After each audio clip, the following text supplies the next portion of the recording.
Olá, boa noite, meninas. Boa noite a todas e a todos.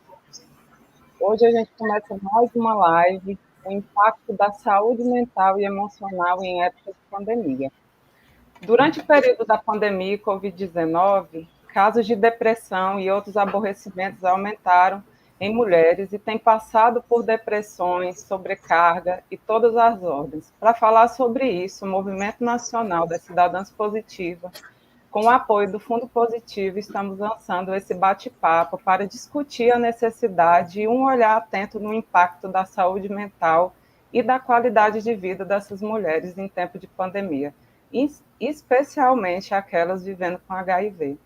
Para esse bate-papo, eu convidei Fabrícia Liz, psicanalista, e Rafaela, psicóloga. Boa noite, meninas. Obrigada por aceitarem esse convite. E, de início, a gente vai começar para que a gente possamos entender, né, sobre essa temática, que vocês possam falar um pouco, né, o que, na verdade, é saúde mental e saúde emocional.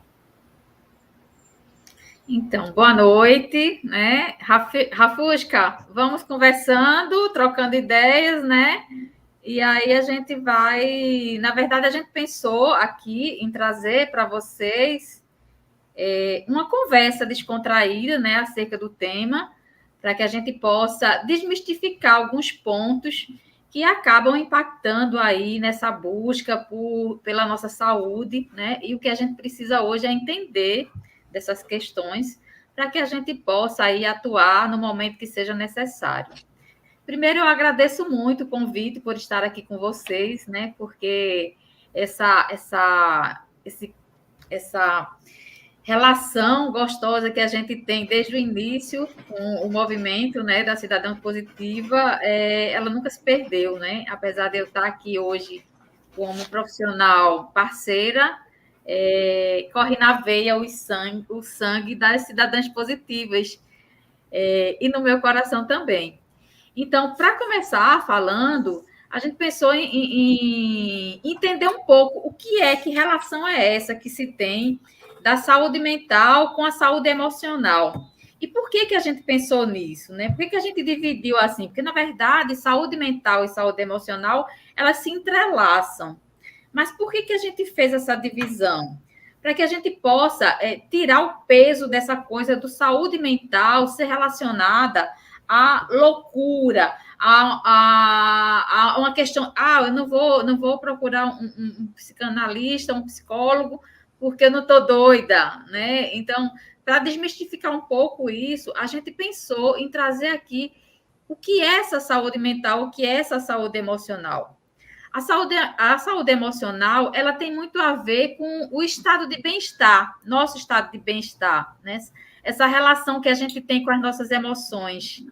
A gente acaba que não entendendo muito bem ou não querendo olhar muito bem para esse estado emocional, porque já se foi muito batido que assim a gente precisa ter uma cognição boa, a gente precisa ser proativa, a gente precisa pensar, a gente precisa raciocinar, e essa coisa de emocional, essa coisa de psicológico não tem muito a ver, coisa de gente fraca. E não é. A saúde em si, ela é um conjunto de corpo, mente, emoções, tudo junto, tudo misturado, né? E o que são essas emoções? A emoção tem a ver com o que é esse equilíbrio emocional. Tem a ver com a forma com que a gente pensa, com que a gente estrutura as ideias, com aquilo que a gente sente, né? Nossas sensações e também com o nosso comportamento. Por exemplo, quando a gente está pensando em alguma coisa, a gente está sentindo alguma coisa por aquilo que a gente está pensando. E, logicamente, isso vai gerar aí uma chuvinha uma chuvinha química dentro da gente que vai modificar também toda a nossa estrutura biológica. E é exatamente por essa chuvinha química que vai dentro da gente que a gente precisa compreender como é que essa relação nossa com nossas emoções, né? Como é que a gente consegue lidar com elas no dia a dia? Será que a gente não dá muita atenção, a gente deixa do lado, a gente não quer saber, a gente quer passar por cima, a gente aguenta mais um pouco.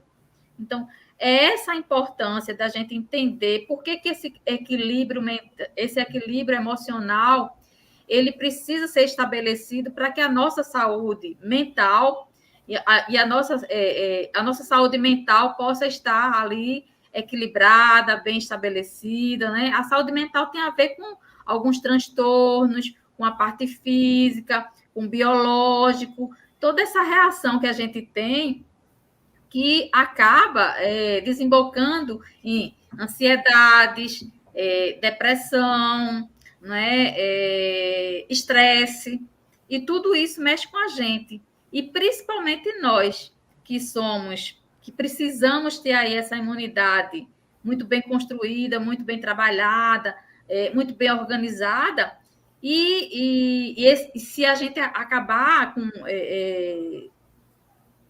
sem perceber muito como é que isso funciona na gente, como é que essas emoções elas funcionam na gente, isso acaba impactando na nossa imunidade.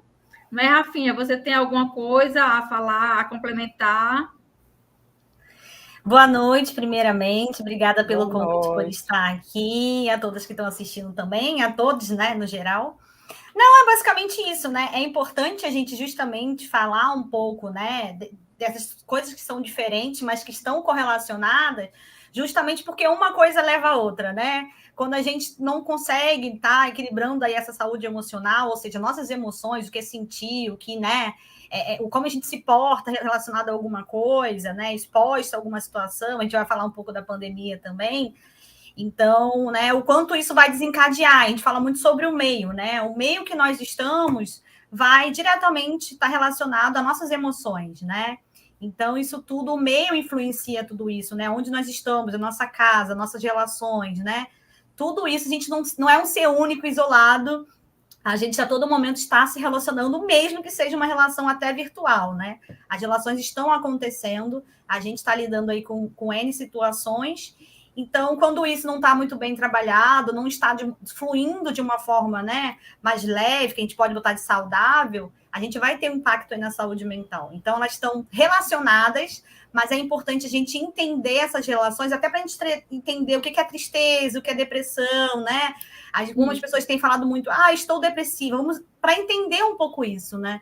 Porque a gente acaba fazendo esse bolo todo, né? Ligada só à doença, né? A um estado de adoecimento mental, né? Então, falando de distúrbios emocionais, a gente esquece que antes disso, né? Ou depois disso também, a gente vai lidar aí com essas emoções de formas diferentes, em grau diferente, né? Então, tudo a gente precisa de um equilíbrio. A gente fala muito de equilíbrio alimentar, né? A gente também precisa de um equilíbrio emocional para conseguirmos lidar bem com situações, né? Ou quando nós enxergamos que não estamos bem, procurar mecanismo, né, e caminhos para a gente aí, então, fazer com que a nossa saúde mental fique em equilíbrio, né? Sim, isso é verdade. E é importante também, né? Porque eu falo assim, a questão da gente lidar com o estresse, né? O luto que muitos têm vivido, né? O isolamento social que não tem sido fácil, né? E as sobrecargas de funções também, né? Que acabou acumulando, né? Principalmente para mulheres mulheres que trabalham, que são mãe e pai, né? Tiro por mim mesma, que não é fácil, né? E assim, vocês vêem na conjuntura assim, qual a relação do isolamento social e a sobrecarga das funções para as mulheres, assim, o que vocês teriam de falar, assim, que poderia ajudar, né? Muitas que estão passando por esses lutos, por esse estresse, pelo isolamento, a sobrecarga de funções, né? Que não tem sido fácil, né? Para muitas. Regina, antes de falar exatamente sobre esse luto, sobre essa sobrecarga de funções e tudo, eu gostaria de pontuar aqui o seguinte, que muitas vezes a gente deixa de lado as nossas emoções, né? O que são essas emoções? O que é a tristeza? O que é que difere uma tristeza para um estado de depressão, para um estado de ansiedade, para um estado de luto, uma melancolia? Qual é a diferença entre um e outro? tem outras diferenças também, mas o principal é a forma com que a gente lida com isso. Todas as nossas emoções, as emoções elas são inerentes do ser humano. Todas elas têm uma função. Todas elas. Tudo que tem no corpo, na mente da gente tem uma função, né? Deus é maravilhoso, fez essa máquina assim incrível. Nada sobra, nada falta. Então, a importância da gente estabelecer um equilíbrio entre essas emoções, como é que a gente sente, como é que elas chegam para a gente, como é que a gente lida com isso. Muitas vezes, até agora na pandemia, a gente percebe isso muito fortemente, né? E a gente entende também que aí a quarta onda que chega, resultado aí dessa quarentena, da pandemia e tudo, é a onda da saúde mental, e a gente precisa estar se adiantando a isso, a gente precisa estar atento a isso, porque nós mudamos completamente a nossa forma de viver, né? Nós que passávamos o dia inteiro na rua, que nós tínhamos as nossas relações de amizade, de amores e tudo, de profissionais também ali estabelecidas, que ficávamos pouco tempo em casa, passamos agora a conviver nesse lar, com essa família que, assim, até então estava lá e eu aqui. E hoje eu preciso conviver diariamente, 24 horas aí com esse meu marido, com essa minha mulher, com os meus filhos, com parentes. E, assim, como é isso? A gente acaba que se perdendo nessa relação, né? E isso impacta fortemente no nosso estado emocional, na nossa saúde mental e emocional. A gente precisa estar atento a isso para a gente entender aí como é que a gente pode se preservar, como é que a gente pode trabalhar essas questões, como é que a gente pode buscar, em que momento a gente precisa buscar ajuda, né? Rafa, você tem alguma coisa para trazer? Não, acho que você explanou bem, né? Essa questão de tentar entender a diferença, ela é muito relativa, né? Até porque vai depender muito de como nós estávamos, vamos assim dizer, com relação à pandemia, né? E a gente, trazendo um pouco do perfil das mulheres vivendo com HIV, em sua maioria elas são do lar, né? Então, são mães, são esposas, então já viviam esse isolamento, vamos assim dizer, de uma estrutura machista mesmo, né? Então, a gente tem muitas mulheres que são do lar, então ficavam nesse isolamento já distante aí de um trabalho, né? De uma convivência aí maior com o externo. E também a própria questão, né, do HIV, do impacto dessa sorologia para as mulheres vivendo com HIV, as colocam também com uma maior dificuldade de fazer interações sociais. Então, de sair, de conviver, de ir para bar.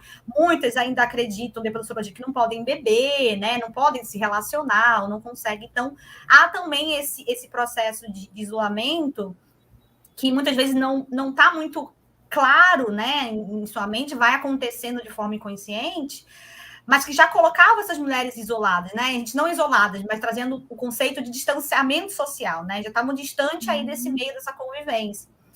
Mas a pandemia, ela reforça, né, esse estado de estar em casa, né? Então, por exemplo, né, a mulher em casa, ela vai o quê? Ela vai sair para ir no mercado, ela vai sair para ir numa padaria, ela vai sair para levar o filho na escola. Então, é o momento que ela vai ter essa relação com o outro, né? Dela saindo daquele espaço de isolamento para ter essa convivência social. E a gente viu que na pandemia, o próprio medo com relação, né, às incertezas sobre a saúde, a nossa própria saúde enquanto mulher vivendo com HIV, ela se deu de uma forma mais pesada, né? E voltou àquela ideia de eu não posso conviver com o mundo porque eu estou exposta, né? Eu posso pegar isso e eu vou morrer, eu vou adoecer, eu sou mãe, eu sou esposa, eu sou... Então, vai aquela bola de neve sobre o conceito de medo, né? De relacionar com o outro, fica muito mais à tona e se coloca, né, no isolamento, de fato, psicológico, né? Emocional com relação aos outros. Então, isso, a gente tem que entender que, então, cada mulher vai vivenciar esse isolamento de uma forma diferente. Outras mulheres que continuaram trabalhando, né, ou, enfim, tem o seu emprego, então convive com os colegas de trabalho e tudo mais, mas também não falam da sorologia, então, às vezes, a sensação de medo do colega do trabalho de pegar o transporte não é o mesmo da mulher vivendo com HIV em pegar o transporte até o trabalho. Então, como eu vou explicar isso para o meu colega de trabalho, né? Então, por mais que a gente não fale que existe muito um conceito assim, nem todo mundo ficou isolado. Depende do que é o isolamento, né? Se é um isolamento de fato físico ou se é um isolamento aí, né, emocional e mental que a gente também sofreu. Então, dependendo de quanto né, de cada característica, ou seja, cada subjetividade de vida de cada mulher, né, falando aqui de mulheres, vai vivenciar esse isolamento de uma forma diferente. Então, é difícil às vezes, porque eu, por exemplo, podia estar trabalhando e ia vivenciar, né, esse isolamento de uma forma de que outra mulher que também estava trabalhando, porque depende disso, depende muito dessa relação com o próprio conceito de saúde, né, saúde física, relacionado ao HIV em si, e da questão da saúde mental também. Uhum. Então, é difícil, né, falar de um conceito de algo que seja único, porque existe, de fato, essa diferença, né, entre desse viver de cada mulher. Mas, sim, a gente sabe que com relação, né, a gente teve a campanha VPA, que foi voluntariado pelas Américas, que foi um projeto, né, do MCP com as mulheres latino-americanas. A gente teve a oportunidade, né, de escutar essas mulheres com relação ao impacto desse isolamento, né, da Covid. Então, algumas mulheres perderam emprego nesse período, né? Algumas mulheres tiveram que estar convivendo com seus relacionamentos abusivos, que também é uma realidade de mulheres. Então, são inúmeros locais, né, inúmeras situações que vai sobrecarregando essa mulher. Então, sim, você pensar que antes uma mulher tinha sua válvula de escape o trabalho, onde ela podia sair, e hoje ela está dentro de casa, então, às vezes, ela não consegue esse papel de mulher trabalhadora, né? Ela está sempre nesse lá. Então, ela vai ser mãe, vai ser esposa, vai ter que trabalhar também, dar conta de tudo isso. A Regina está vivendo esse momento, né, de estar em casa, então tendo que lidar com o filho, e aula online, não sei o que online, então é quase... Poeticamente se usa muito, a mulher sabe trabalhar e tem múltiplas funções. Gente, isso é super e pesado. Trabalhando ainda, viu? Ainda trabalho. Não parei. Não parei. Não pode, né? Porque, infelizmente, existe que não tem escolha, às vezes, né? Igual o meu caso de ser pai e mãe, então, se eu ficar sem trabalho, como? Não tinha como, não. Então, arriscar e ter que trabalhar, né? E finalizando só para esse conceito, é muito pesado quando colocam, né, essas mulheres que têm múltiplas funções como super-heroínas, né? E não, a gente não tem superpoderes, né? Ninguém tem superpoderes. Então, sim, sobrecarrega a questão física, a gente vai, né? A minha linha é um pouco de questão somática, a gente vai somatizando tudo isso corporalmente e uma hora isso vai embananar, né? Esse conceito de saúde emocional vai começar ficando mais pesado, e aí a gente vai começando a entrar na questão da saúde mental, onde a gente começa a ter uma tristeza, e essa tristeza vai ficando mais prolongada, e vai ficando uma tristeza, né, que começa a estar permeando aí na depressão, e aí, mais mulher que tem a vida ocupada é só lavar a louça, né? A gente também desculpa isso, né? Tô com depressão, vai lavar uma louça que resolve. Mostra que fosse lavar a louça e resolvesse, né?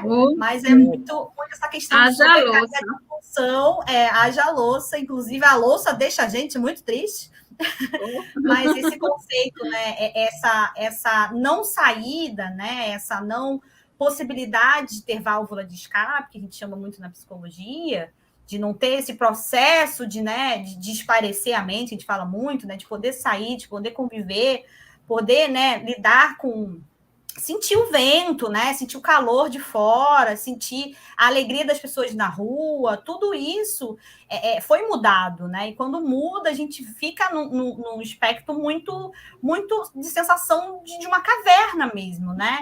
Então, essas emoções ficaram todas bagunçadas e com relação a tudo isso, teve sim a sobrecarga de funções, onde, por exemplo, quando a gente vai trabalhar, né, a gente vai levar marmita, agora a gente tem que parar, e aí não é mais uma hora que a gente leva para comer, a gente tem que parar, fazer almoço, e que momento faz o almoço, né? Então, a gente fala que o dia tinha que ter mais de 24 horas para mulheres, né, com relação à pandemia, porque é isso. É muita sobrecarga e a gente tem que lidar com muitas questões, né? Uma coisa que eu gostaria de pontuar, Rafa, assim, essa indústria mercadológica, né, essa coisa do consumo, se fala muito em inteligência emocional. A gente precisa ter uma inteligência emocional, a gente precisa controlar emoções. Gente, a gente não controla a emoção. A emoção é inerente do ser humano. Ela acontece, ela vem por um propósito. Mas e por que a gente está falando sempre disso? O que é que tem a ver isso tudo? Veja, tudo isso que Rafa trouxe é importante, porque a gente sentia de um jeito e agora a gente está sentindo de outro. E esse outro jeito vem de uma forma mais pesada para a gente, sabe? Tem um peso a mais nisso tudo. E é onde a gente precisa entender o que é que esse peso a mais vai trazer de consequência para a gente, mulheres, homens, pessoas que vivem com HIV, pessoas que não vivem com HIV. O que é que vai reverberar isso no corpo da gente? O que é que vai somatizar isso no corpo da gente a partir desse momento que a gente está vivendo de medo intenso? O que vai acontecer é o seguinte: as nossas emoções que nós já não a vemos assim com tanto carinho, a gente já não olha para ela com tanto carinho, elas vão começar a se confundir, a se perder nesse construto aí, nesse conjunto de coisas que a gente passou a fazer, a gente foi obrigada a fazer, né? E fora isso, está o tempo todo vendo notícias de morte, e não só notícias, a gente está perdendo muita gente querida, sabe? Eu me sinto como, na época, quando começou o Cidadã também, que, assim, as pessoas morriam de AIDS o tempo todo, né? A gente ia para o encontro, chegava no outro, não tinha mais aquela pessoa. Então, hoje a gente está vivendo basicamente isso, a gente está perdendo muita gente querida, e isso dói muito na gente. E nós, mulheres, nós temos a mania de dizer o seguinte: eu aguento um pouco mais, eu vou um pouco, não, eu posso, eu consigo, eu faço um pouco mais. Só que isso acaba nos adoecendo. E é isso que a gente precisa entender. Entender que nós temos uma emoção, tristeza, alegria, inveja, nojo, tudo isso faz parte da gente. Para ela ser saudável, dura um tempo, tem um jeito de ser. Quando ela chega leve, tudo bem, a gente vai ali vivendo tranquilamente. Mas quando, por exemplo, a tristeza passa do tempo que ela precisa ficar com a gente, ela acaba ali entrando numa melancolia, trazendo uma inquietação, acaba desembocando ali numa depressão. Então, é nesse momento que a gente deve estar olhando. Outra coisa, quando a gente começa ruminando o pensamento,